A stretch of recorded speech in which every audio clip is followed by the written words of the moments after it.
strap into the party wagon and hold on to your pizza.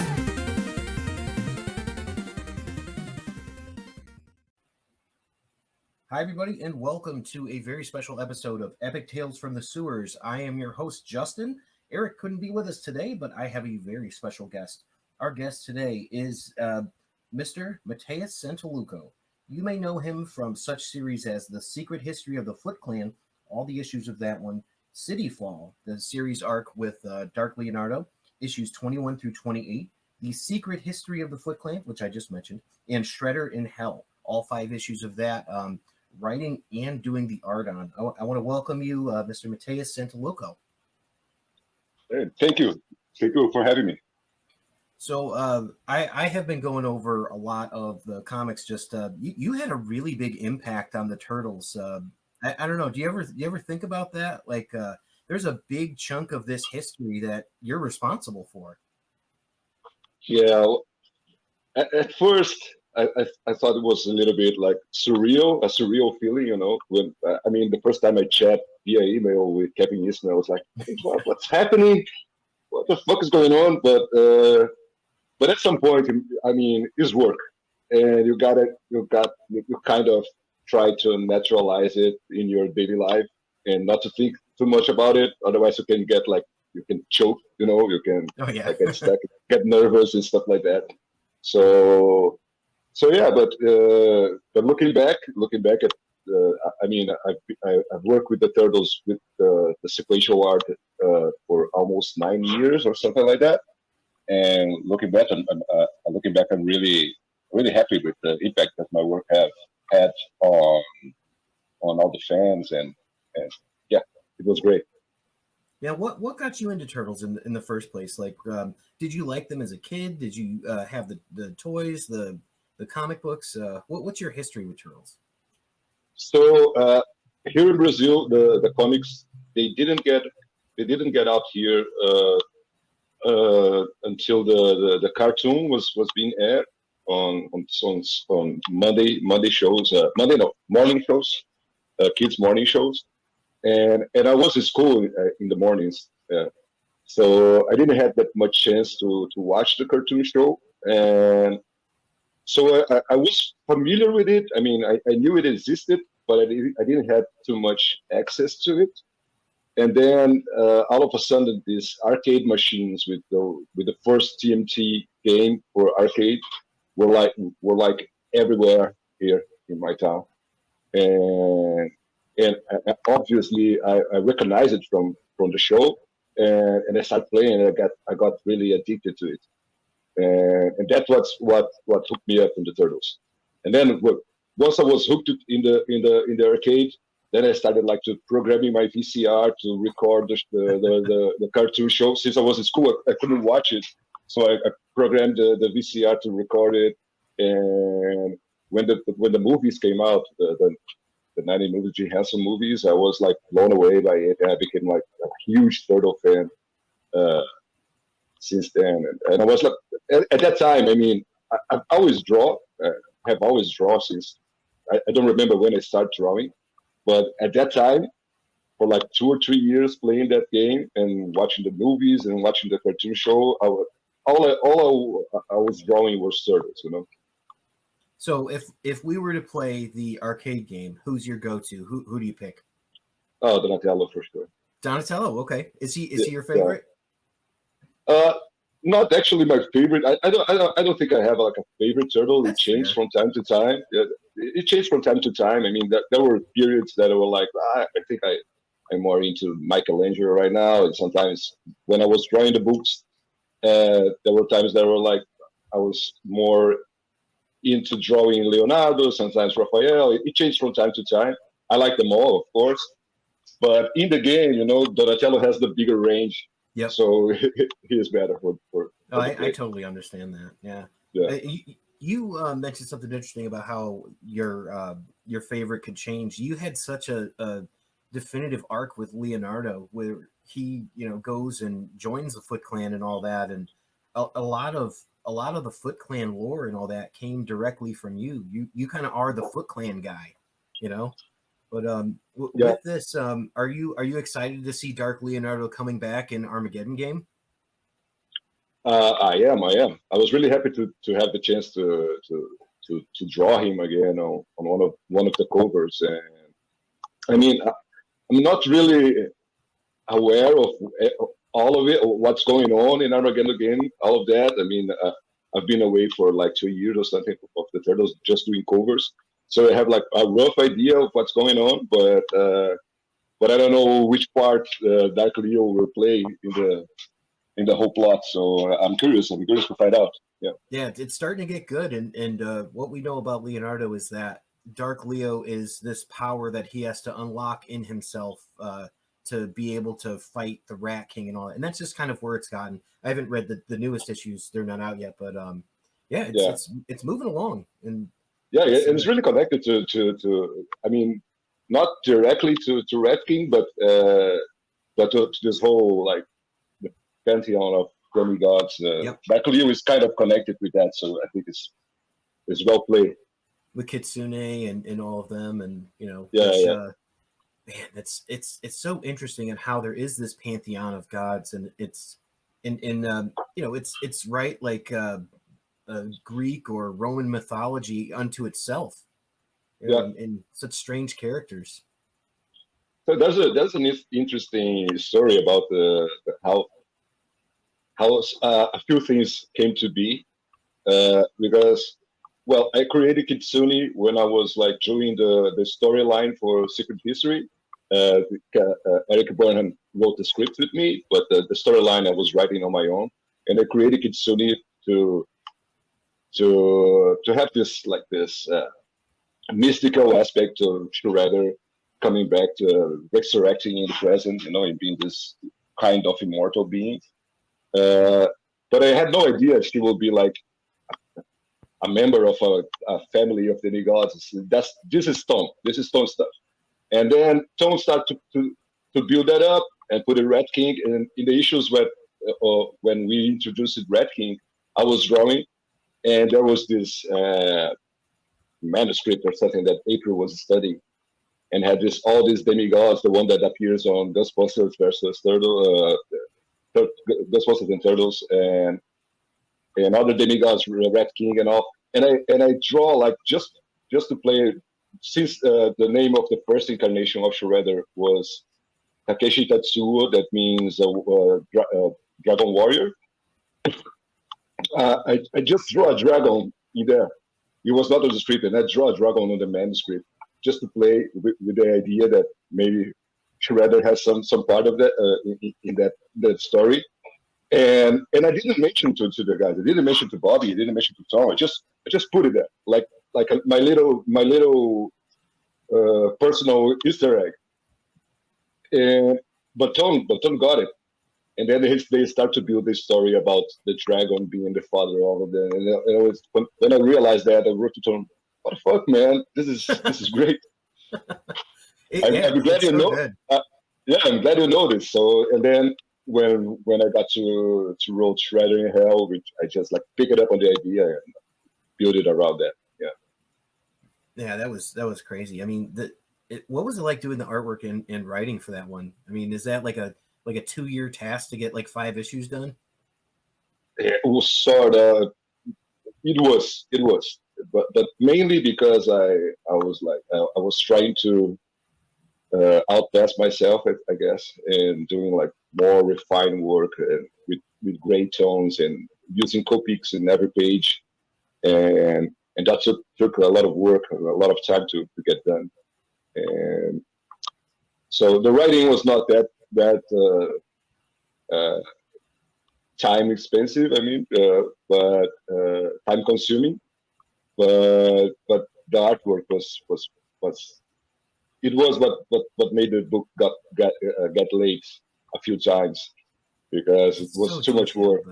Yeah, it's absolutely gorgeous, and I mean, it's like these hellscapes and all that.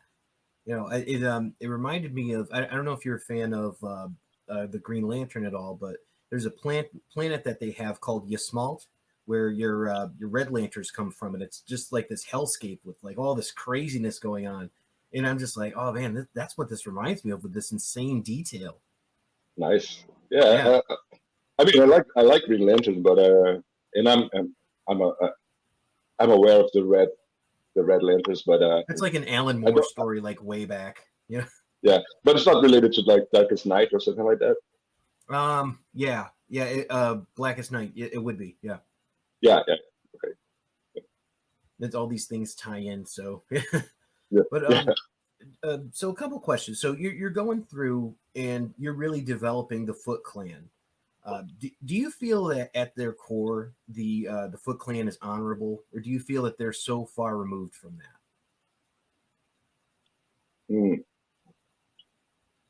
Uh, I think that in this version, at least, uh, we, uh, some and when I was writing as well, I think we tried to make that there's some honor in their plan, but there's this power that corrupts this honor. That they Mm-hmm. are, and Shredder especially is so into that idea that he's destined to something, and the honor is gone when he started pursuing that. And but but the way we build it with I mean with uh, Splinter being a part was a part of the Foot Clan and all that. I mean, there is honor there, and I'm eager to see what they're going to do now with Karai, Yeah. because I know they have plans. They have plans for that, and so let's see how it goes. But yeah, and I mean, honor can be mis can be it can be tricky, because everything is about a point of view, and sometimes you can perceive yourself as being honorable and being like doing the right thing, but it's all about where you're standing and where you're looking at. So yeah, maybe the Foot Clan is in that place, in that gray area where they can do really bad things, and they think they are right, but when we look at to the other side, we can tell they're really wrong. And that's always been one of the differences that I've noticed with Karai versus with Oroku Saki, is that she always seems to have some sort of semblance of wanting to maintain honor, and you pick up on that too, like with Jenica when Splinter takes over the Foot Clan and all that. But yeah, Shredder just seems like it in like before he like the first 100 issues and all that. Shredder just seems like he's kind of devoid of honor. You know, I don't Yeah, know. yeah, yeah. I think that's the. I mean, sometimes he seems like and he seems like this flat character, that is just evil and there's nothing to it. But every once in a while we got to see this new layers about his personality and what he's pursuing, and you can tell that he is someone that he is, at least until issue 100 and Shredder in Hell, he is deluded with power. He Oh is yeah. like he's on a mission, and he doesn't care who he has to step on it to get to his goal. And so yeah, that's so probably most of bad guys in the world are like that. They're thinking they're doing the right thing. They're pursuing this mission, and they but when they don't care about uh, who they are hurting to get there, that's what makes them evil. Yeah, and I mean he was just throwing people in the beginning at Splinter, so it's like you could tell he just didn't care. He's like, whatever, I have more people, Yeah, it, yeah, I think he's such a compelling character, especially after reading the Secret Origins of the Foot Clan and Shredder in Hell, and then now you're seeing Shredder come back as a ghost, and he's well, not really a ghost, I guess, but he's trying to help out with preparing the Turtles for Armageddon game, and yeah. I can't help but think a little bit of Magneto. Like there's a little bit of Magneto in him, where when Hmm. he switches sides to kind of help, and it's funny because you had mentioned how the Shredder can be seen as flat, like, oh, he's just evil and all that. And I always thought he was such a compelling character because you never really know what his motivation is, and how he's going to get there. I mean, this guy would like probably cut off his own arm to get there. Yeah, He's super yeah. determined. And there's a really cool scene in the animated Batman versus the Ninja Turtles where the Shredder actually defeats Batman, which I thought was amazing because it's like, okay, he did it, but literally it cost him everything and he almost died doing it. Is that your read on Shredder? Is he at that tier where he could take Batman one-on-one? I I know guess that's so, a super man. geeky question, but Yeah, no, but I guess. I mean, as far as I know, he's kind of immortal, you know. oh yeah. Well, Yeah, I mean, if he survived all that long with having his head cut off and then returned to him, and yeah. yeah, he's interesting, man. And I like there's definitely some versions of these video games where you can play as Shredder, I believe. I know there's a couple. Hopefully they'll do that in the new one, but I was Shredder for Halloween, so he's not my favorite character, but I think he's definitely one of like the best villains in all of comicdom. I think he's just Yeah, that sort of like, oh, what's this guy about? He looks amazing. So yeah. I really like Shredder. I mean, when I was like a kid reading the comics, I was not really interested in him. Probably because I had the image of the '80s cartoon in my head. It was really silly. It's someone that you can defeat that throwing a trash can in yeah, it. So, but with this version of AEW, I became very fond of him and of the character, and without the chances that were given to me to work with the character and do all this stuff. So yeah, so now I'm really happy that people see me as the Shredder guy. You know. yeah, I definitely kind of do.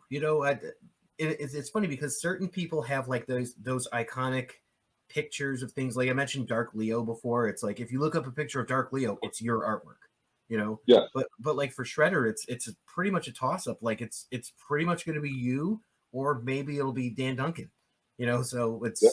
that's kind of like the Shredder guys. So just because he came out with it for the beginning of the series, but. Yeah. There's worse things. You could have been like the Baxter Stockman guy or something. I don't know. Yeah. Who's also a great Yeah. character, but not Yeah. part of it. Yeah. I remember at one point when Bobby was still on the run on IDW, I asked him. So I asked him one time. So when you're going to allow me to turn Baxter into a fly? and, and he said, "Well, we actually have plans to be the only version where Baxter never becomes a fly." So I love it that you didn't said happen. that. I love it Yeah. because that is the best villain I think in this entire series is Baxter Stockman just pulling the strings behind. And it's a regular guy and he's just really shitty. So Yeah. it's like now he's the mayor and he's backbiting everybody and helping fund Armageddon game. You're like, wow, you couldn't do this if you were a fly, could you? But I will say the fly is like he looks awesome in fly form, and he's just so cool. Yeah, I always loved it, man. Growing up, I always loved it. Oh yeah, Baxter fly. Yeah. he's so cool. I think Baxter's really underrated, and you know, but I wanted to ask you about like your style of art, is specifically like the way that the turtles look, because you were the first one to kind of imagine them with this particular look, and it really kind of stuck and struck a chord with a lot of people. And it's like instead of having like the big pronounced beaks, everything's got like shorter in the face. You could really emphasize the facial expressions and all that. Where did your style come from? Well, if we're going to talk about drawing wise comes from a lot of places. Growing up, I was like a huge Gene Lee fan, Scott Campbell, and I was like drinking those guys, their drawing, or putting everything on my mixer. But also, I was really into Mobius and Katsuhiro Otomo, Akira mainly. That's what I knew. So I was like throwing everything. My manga from Katsuhiro Otomo, European comics from Mobius, and American comic books from Jin Lee mainly. And I was like throwing everything, all of that in my mixer and trying to build my style. Sometimes I was just like straight up copy those guys, and then so my drawing style comes from this mixture of influences. Uh, but with the Turtles, being a fan for so long, uh, way before I start working with IDW, way before I was start working in comics, actually, I was doing back then illustration for advertisement here in Porto Alegre, and I and I and I, I got some emulator to play the arcade game on my computer.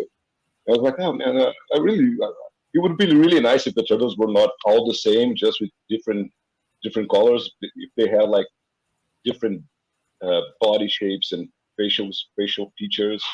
And I did the first drawing I did that the turtles were different from each other, where you can tell which one was Michelangelo, which one was Donatello, just by their faces and by the physical structure.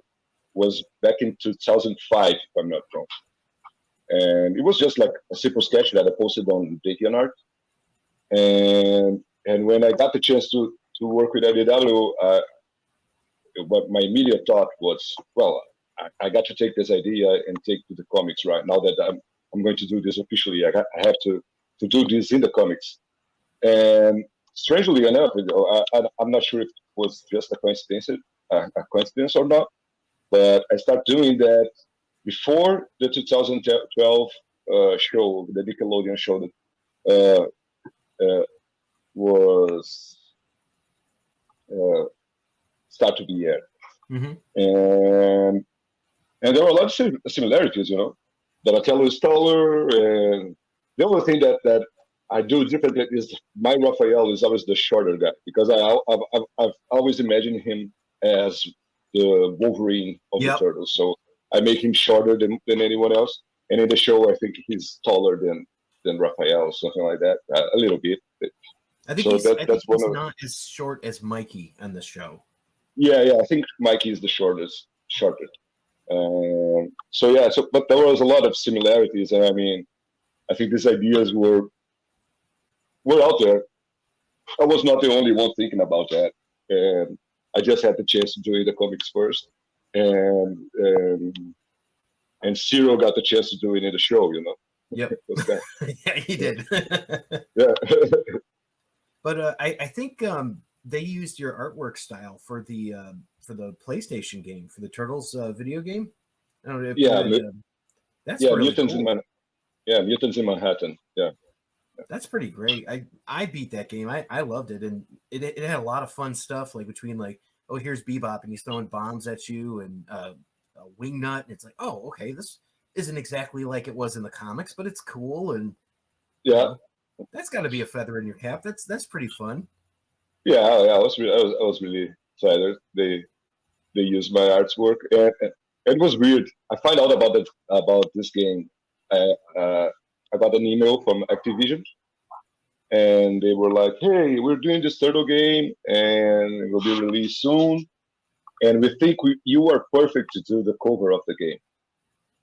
So this is the model sheet," and they sent in my drawing.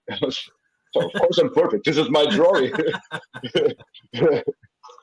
And I don't know if the person, the assistant who sent me the email was not aware, but I'm sure they were aware. And so I did the cover, and I did a poster for GameSpot that was also through Activision, and I was really glad that in the end of the game, there's like a thank you note to Tom and to me. So that was really awesome. Oh, that's so cool. Yeah. I'll have to beat it again so I can see that. I haven't played it in a little while, but I mean that's still out. I think it's on PlayStation 4 and Xbox and all those. So it's everywhere. Such a cool art style, and it really lent itself towards that type of game. Like yeah, I didn't play it that much. I wish I had the chance to play with friends, you know, but I only played alone. But yeah, it was nice. The cool thing about it is that they had it was like a free world. It was like playing Spider-Man, but you're playing the Turtles. So it's like, okay, that's interesting. I've never seen that before. And then they had like sneak attacks where you could sneak up on people and do like ninja takedowns. and I've never seen that in any other turtle game. So that was fun. And I'm not a great gamer. I love turtles, so I would have been playing that anyway. So Yeah. you know, So, but you have played the new one, the Revenge of Shredder. oh, absolutely, yeah. Yeah, it's awesome. It's awesome. I love Beautiful that game. It's a game. beautiful game. You can just play one level at a time. So if you have 5 minutes, you just want to play that level, you're fine. Yeah. Okay. Yeah. And the Yeah. music is so good. They got It's amazing.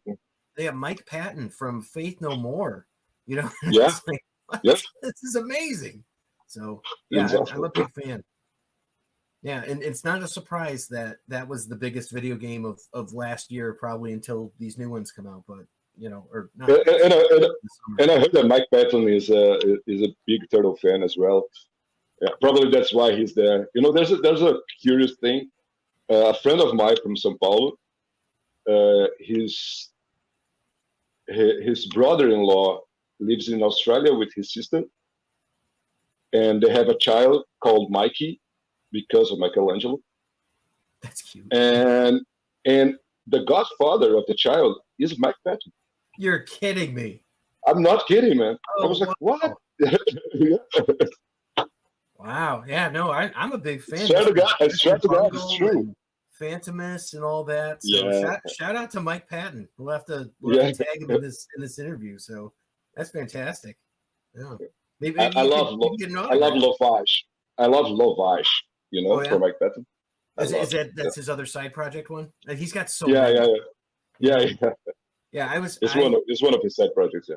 I saw Phantomus and I wanted to see Mr. Bungle, and I think I've seen Faith No More at least twice, I want to say. But I love their stuff.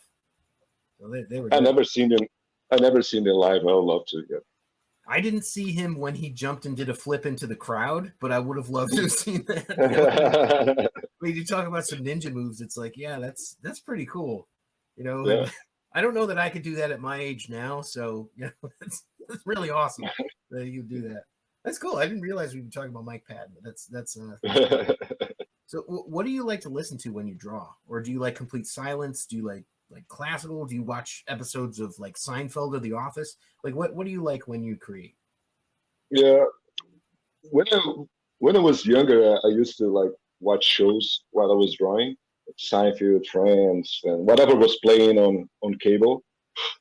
And but then I started like to picking like the vibe for the project, So and sometimes the vibe of the pace I have to work on.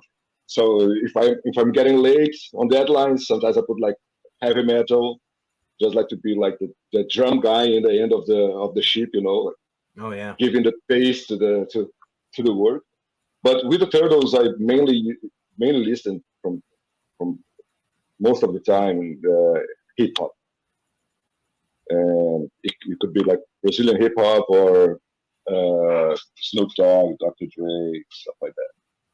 Yeah, we were talking to another artist, Hugh Rookwood, about what he likes, and he was mentioning Wu-Tang with when he draws turtles, and I'm like, I see it, they have that vibe, that urban New York City sort of hip hops in like the late '80s. I'm like, that would have been the same time that they were coming out, so it makes sense and that a lot of they would be into. Yeah, and a lot of reference to kung fu and stuff like that. So yeah, it makes perfect sense. Yeah, that's cool. That's really neat. With this, I wanted to ask you about the project that you're working on called Stout Club. So with this, so you said that you were working with some other Brazilian creators to kind of create, was it like properties for comic books? Can you talk about Stout Club a little bit? Yeah, so Stout Club is a company that we started. It's me, Rafael Albuquerque, from American Vampire and Batman and all that stuff. Eduardo Medeiros, which is a Brazilian cartoonist. He's really famous here, but he did some stuff for Marvel, some short stories, and now he has his book just published now by Oni Press, called Open Bar. I suggest everyone take a look. It's amazing. And also Rafael Scavone, who is a writer. and work with a lot of DC projects, Hit Girl with Mark Miller and stuff like that. And we are sort of comic producer company. We create IPs and try to make them happen in comics mainly at first. And we have a few projects already published. One by Dark Horse, a few with Dark Horse actually. One by Rafael Bugarki is called Eight, and Magic Order that is written by Scavone and drawn by Albuquerque with Dark Horse as well. And we are doing this partnership with Comixology now. We closed the first deal that was a 4-book deals, and 3 of them are published already. Is Red Tag with Roger Cruz, who used to work a lot on X-Men back in the 90s, and now is doing Robin for DC. Roger Cruz and Scavone wrote all these books. So Scavone and Roger Cruz on Red Tag, Scavone and Rafael de la Torre, who is doing Daredevil now, if I'm not wrong, for Marvel. The project is called Hailstone, which is sort of a horror sci-fi in a western set. And yeah, it's great. And the other one with Scavone writing and Eduardo Medeiros drawing, that's called Funny Creek. That's the story about this little girl who experienced a trauma and got dragged into her favorite cartoon. And it may seem like a story for kids, but there's a backstory that most adults will relate to. So yeah. So and now Comixology, you were saying? Yeah, the 3 I mentioned, they are all through Comixology. They are there. Amazon Prime subscribers can read it for free, and next project is one I'm working on, and I can really talk about it right now. Is that's the reason I left the Turtles. It was to work on this project. I've been working on it for the past 2 years, and it's probably going to be out next year. And we closed a new deal, and we're starting working on a new batch of books, and with all these amazing artists. And that will be a book from Rafael Albuquerque, more books from Eduardo, more books from Scavone as well. So yeah, it's been a fun ride, and creating the properties, creating ideas. We have a bunch of ideas that are just like that it didn't happen yet, but they are there waiting to see the sunlight. And yeah, you never know too. Sometimes these things find your way, and you're like, oh, I had that idea for this thing once. So yeah. That's great. And I forgot about. Oh no, I already asked that question. Oh, and also, by the way, a few of these books are already scheduled. A few of the Comixology books are already scheduled to come out through Dark Horse as well. Dark Horse and Comixology, they have this partnership as well. So once the books are out on Comixology, Dark Horse, the Comixology originals, I mean, Dark Horse is picking their favorites to publish on paper. So awesome. Funny Creek that I mentioned before is going to be out. I think it's now in December, and next March will be Hailstone. That is the horror sci-fi in the Western. That's great. Old West horror sci-fi. That's better say. Better phrase. Yeah, I noticed Comixology is printing a couple of these. I saw the Scott Snyder and Greg Capullo did the We Are Demons, in that I was really shocked to see that they printed it, because I thought that was going to be an exclusive. So this is a brand new way of approaching publishing. Yeah. It's like it's a combined deal. Once you sign with Comixology, you immediately sign with Dark Horse as well. So it's a matter of I guess a matter of they join the project, or if they have a lot of views in the app, Dark Horse will pick their favorites to publish. And yeah, well, what Scott Snyder is doing with his company, with on Comixology. It's pretty much the same as we on Stout Club are doing. And I mean, Rafael Albuquerque is doing a project, one of the Scott Snyder projects for next year. It's called Deck and Cover. I think it was announced now on Top Bubble. That was this weekend, right? And so yeah. That's great. And I mean, you're talking about like a whole bunch of creative powerhouses too. So this is awesome. I'm looking forward to reading all of those. So I mean, especially you said it's a horror western. That's like right in my wheelhouse. So like, yes, that's exactly what I want to read. So that's pretty. Yeah, fun. It's great, and the artwork is gorgeous. I mean, if you don't know Rafael de la Torre work, you should check it out. It's amazing. How could you not? He did I mean, it's like he just did like a huge run of Batman, and before that it was the X-Men. So it's like, yeah. But you mentioned Dark Horse a couple times. Do you think that we'll see any Hellboy from you? Because you've done some really cool looking Hellboys that I've seen. Yeah, well, back when I was doing the Turtles, Dark Horse reached out for me to draw some Hellboy. I don't remember exactly which, if it was Hellboy or if it was like the BPRD. The BPRD, yeah. I always mix BPRD. Yeah. So, but I was committed with the Turtles, so I couldn't take the job back then. But since then, there was no new proposals. But I would love to do it. Yeah. Wouldn't that be cool to do a crossover? Because you got the chops, you could do both characters. So yeah. That'd be amazing. And I know Usagi just left IDW and is over at Dark Horse now. Do you have any plans to do like any covers for Dark Horse or anything like that? Yeah, sure. If the invite ever shows in my door, I'll probably take it. But yeah, I did one cover for Usagi when it was in IDW still. Mm-hmm. But yeah, I think it was the only one. I love the character, so I would love to work more with Usagi.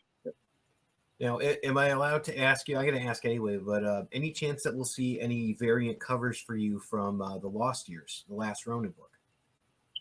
Yeah. Nice. Yeah, it'll be probably. Yeah. It'll be like not official, not. I don't know how you say that. It'll be retailer covers. Okay. Yeah. Yeah, your cover for issue number 1 was the first one that I got. So it was one of those things and I had a couple of those, and those are the ones that I think I just sent one of them out to our friend in Sweden who did I don't know if you saw, he did a YouTube video of the animated Last Ronin. So I think I saw that. It was 3 minutes.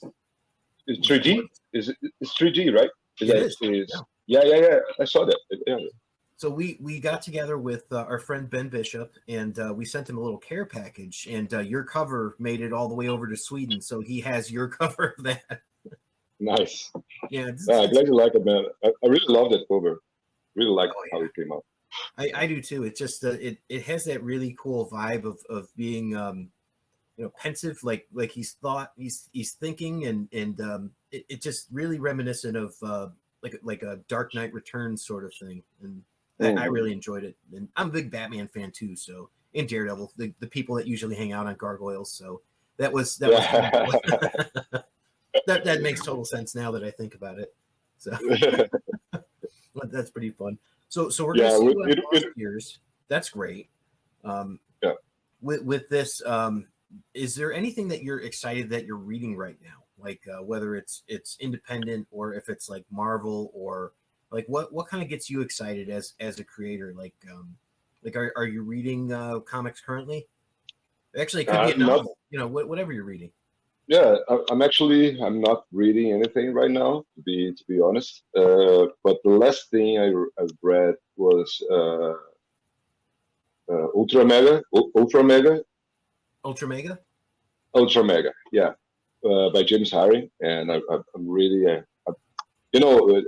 James Harden's work it's it's sort of where I would like to sometimes that, I mean, I look at his work and I think, damn, this guy, he got to where I want to be with the artwork. You know, it's the perfect combination of American comics and manga, and so I really love his work. So the last thing I've read was Ultra Mega, yeah.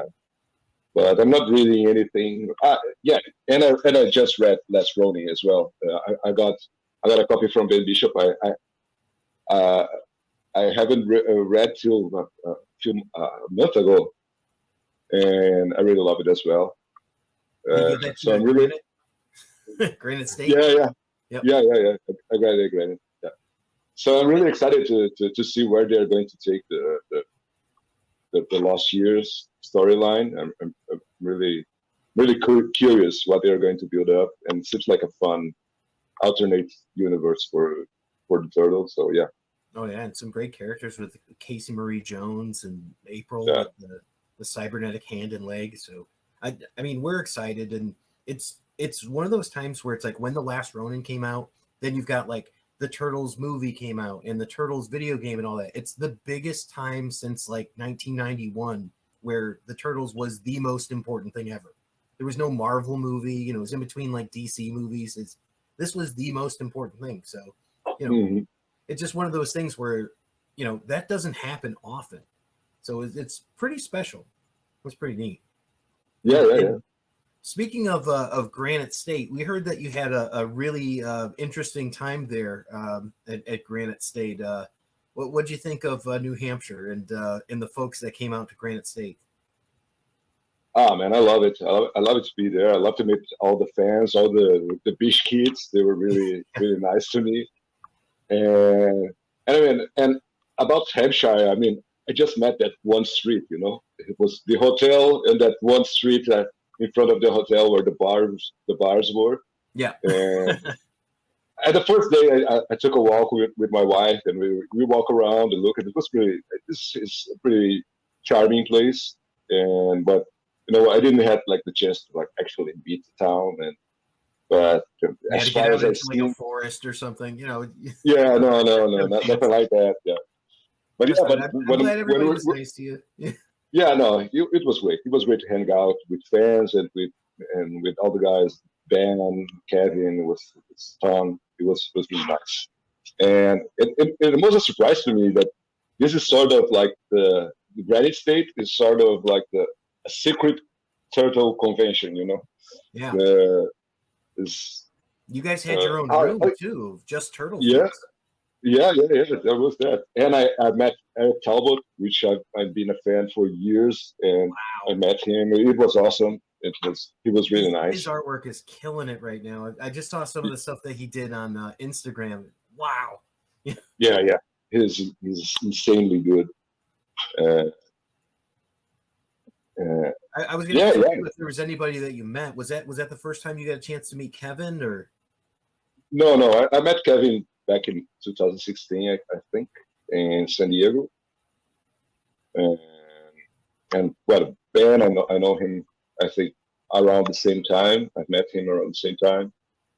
And yeah, no, it was, I think Eric and the guys that I met there now with Eric, the Scorza brothers. Yep. From Les Ronnie and Luis, the colorist, who was really a nice guy as well. Yeah, he did some great work too. I don't think enough people talk about the colors. I think that he did a fantastic job. Yeah, no, he's really good. And you look at his portfolio. He can really like adapt and fit his work with the artist's work. You know, he's not that colorist that all his work is the same. No, he kinds of he has the ability to adapt his work to the artist's work. So that's perfect. Yeah, he's really good.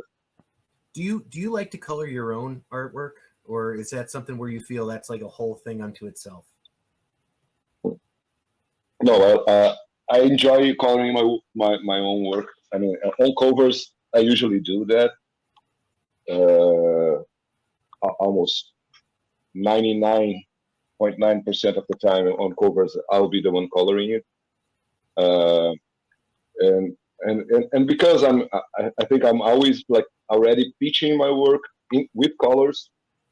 I had some hard time sometimes to letting it go, to someone else coloring it, but it's part of the game. So, and that's one of the reasons that in Shredder in Hell, I had coloring assistants that helped me out with like the more heavy part of the work. But the final look, it was me like tuning it up so everything was like the way I had in mind, the way I was like visualizing. And but to do comics and do the pencils, do the inking and do the coloring it's too much work. So you have to team up. Yeah. This is unless you want to spend like 10 years working on a book, you'll have to team Walt up. Simonson, right? It's like, yeah. Like or Eric Larson, I suppose. Yeah. I mean, there's some guys that it's almost annoying. Like that guy Gigi Cavenago, you know him? Right now he's working on Magic Order with I know Magic Order for sure. Yeah, he's doing like the one of the chapters from one of the runs from Magic Order. Gigi Cavenago. He's European. I'm not sure if he's from Spain or something like that, but he does everything. He does the pencils, the inks, the colors, and wow. He's amazing. And I'm so envy because he managed to do like I mean, he must be really fast because for me that would be impossible. He knows what he wants, I guess. And maybe it's that sort of connection that you have between what it looks like in your head and what it should look like on the page. Maybe that's a skill that we have when we're a little kid and we're making our comics. Oh yeah, here and Batman's gonna fight G.I. Joe.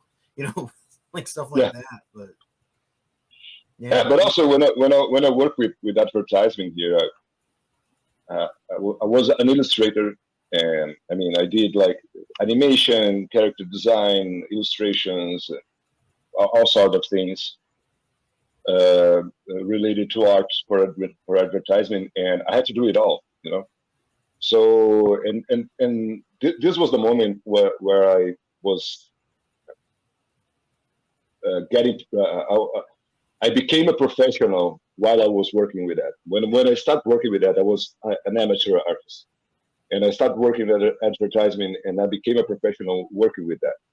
And there was no other way. I had to do everything, There were some projects that we will collaborate in the studio, but most of the times would be like each artist working on a different project, and you have to do everything. You have to color, you have to, So I think that's one of the reasons that every time I'm drawing something, I'm already picturing how it will look with colors. I can't avoid it. Unless my final goal is to be black and white, then I will not. If you were doing a manga, Yeah. That's great. So, would you ever consider doing like a manga version of the Turtles or anything else like that? Knowing that that's kind of something that you enjoy for yourself. No, I think it would look fake if I try like to emulate, to like be a manga or something like that. I was thinking in your style, but yeah, but in my style, I'm always trying to do that. I'm always trying to get my manga influence and put it on paper, and of course it's not something that you can like say it's manga right away. But if you pay attention, you can see the influence, and I'm always trying to throw that influence, to inject the influence on the work. Mainly because I think it works and it's great. So yeah. Oh yeah, it definitely works. And I agree with you too, because if you show like the face close-up reactions, with like a little on the forehead, it's like, yeah, that's straight out of manga. It's like, yeah, absolutely. But I do that. If you take my run on the Turtles, there will be a number of times where there will be like the little sweat coming. I would just not do like as iconic as some manga artists do, but the little sweat, I do that all the time. So yeah, so it's there. I love it. I love the facial expressions and all that, and I mean, I even went so far as like somebody 3D printed like versions of your turtles' heads to go on the turtles' bodies, and I actually bought those. So just like I hope one day they come out with something that it's like, here's the Santolouco turtles. You know, that would be so cool. I Yeah, don't know. You there's ever get like a statue or anything like that? Did they ever say, "Hey, you can make this"? well, there's this guy, this Russian sculptor. I think his company goes by the name of Ray Collection. It's easy to find on Instagram, and he did a lot of 3D sculpts of the turtles based on my drawings. He did like Shredder. He did Hermit. You know the Hermit, the crab. Yep. He did all the turtles. He did like Leo and stuff like that.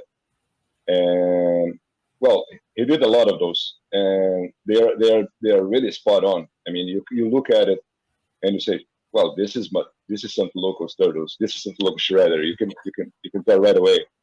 And well, he sent me one of the uh,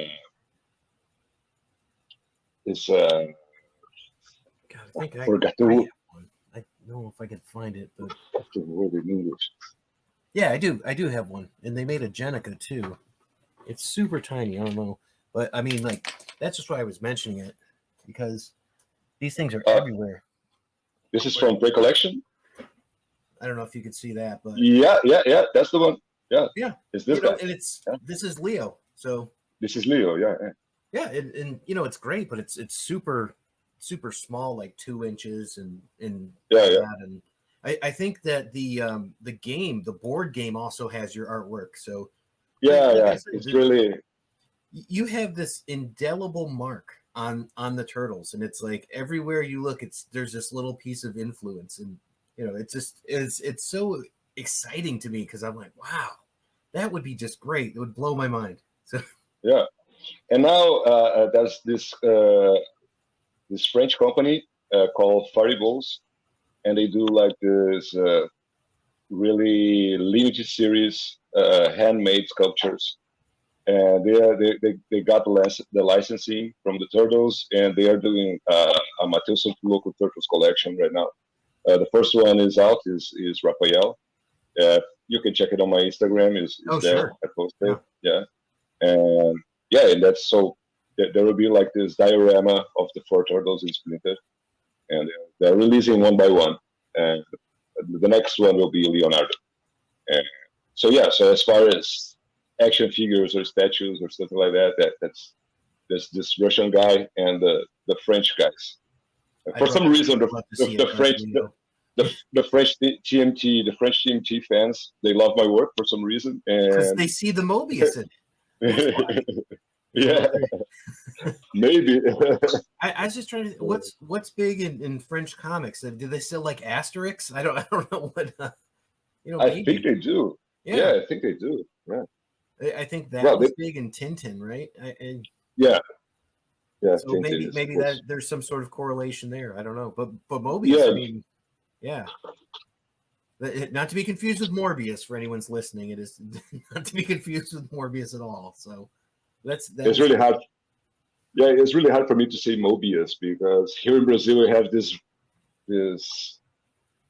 Uh, we are used to like turn English words or foreign words in a way that we say it. So everyone in Brazil called Mobius called Moebius. okay. So yeah. So it's just different. So Yeah, it's one of those things yeah, that sounds odd. every time I'm going to mention Mobius, I have to. It's Mobius, not Moebius. Moebius.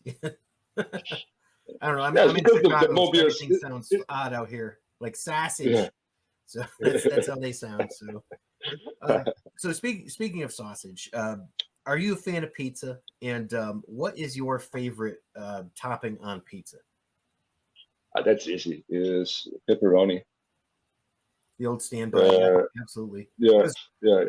Classic. We do we do a pizza recipe on every episode. So I'll do a pizza one. This episode's going to actually have pizza buns, which is like a bow, but it's like made with pizza. So I'll have that on after our interview and all that for our listeners. So it Nice. definitely is going to have pepperoni because that's my favorite. My favorite's pepperoni and mushrooms, but yeah. Yeah. That's a perfect combination. Oh yeah, that's good stuff. Do you get into like the gross toppings and all that when you're like drawing the turtles and you're like, oh yeah, he's got like anchovies and peanut butter and stuff like that on it? If you pay attention, usually it's pepperoni and mushrooms and maybe some pepper, onions and stuff like that. Yeah, you're like, we're not going to spend the detailing on the pizza, you know? And it's the iconic pizza, you know. If you draw a pepperoni pizza, everyone's going to understand that it is a pizza. Yeah. Is there any Easter eggs that you planted in any of the Turtles books that maybe people aren't aware of? Like something that maybe you hit in, you'd be like, oh, this one has my favorite band in it, or this one has like I drew a picture of my mom in here, like anything like that you can think of? Yeah, there's a lot of them. A few, but people catch up. I put Walter White and all the warriors, you know, the warriors from the movie, the '80s movie. Yeah, Warriors. I love that movie. Yeah, and Storm, you know, Mohawk Storm. Oh, cool. From the X-Men. Yeah, all on that final issue, I guess, from CD Fall, they were all there. All these guys are there with Shredder in the teaser. But I also like a lot of small things. Something like I have a few paintings on my walls that there are in the Turtle Lair. If you look at it, no Akira kidding. books. Yeah, the Akira books, Kaneda and the bike. And Cam Clark did the voice of Leonardo and Kaneda, so you know there's that. Oh, really? There. Yeah, he did the voice, the English version. Cam Clark did Kaneda, so yeah, it might be Kaneda. Yeah, I don't know. I say it that way, so Kaneda, but I say Kaneda as well. So yeah. That's so cool. Yeah, that's great. I'm gonna have to look for that now. So thanks. There's a lot of tiny stuff like and usually when I'm doing that, and Honda Patterson was coloring the book, I will send like pictures to her. Look, this is the color of this painting right here. This is how you should paint that. So is it still in the layer? Is the question? Do they keep it going forward? I'm not sure. I don't think so. That might be a question I should have asked Bobby when I talked to him. So that's so awesome. I love that. You're just bringing like a little piece of your world into theirs, and it's what we call meta, I think. Yeah, but I mean, also when you have to like draw a room full of stuff, it's easier to like look around and pick stuff that are around you to fill the space.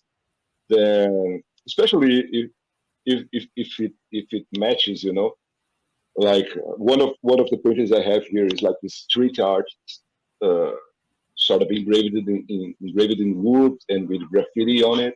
And say, well, that's something the turtle will have in the lair, you know. So if it fits, you can see the right there in the back with the dog with the star. Mm-hmm. So yeah, this is in the turtle lair. You just have to look in the Christmas issue, that old Christmas issue. It's in the lair. So yeah, you just look around and now what can I put here to fill the space, and you look around. It's easier to do that than to like, you know. That's great.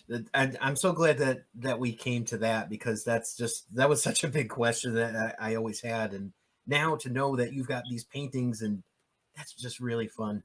That's great, and it seems like you just had so much fun with the book. So I hope one day we get you back for some sequential art.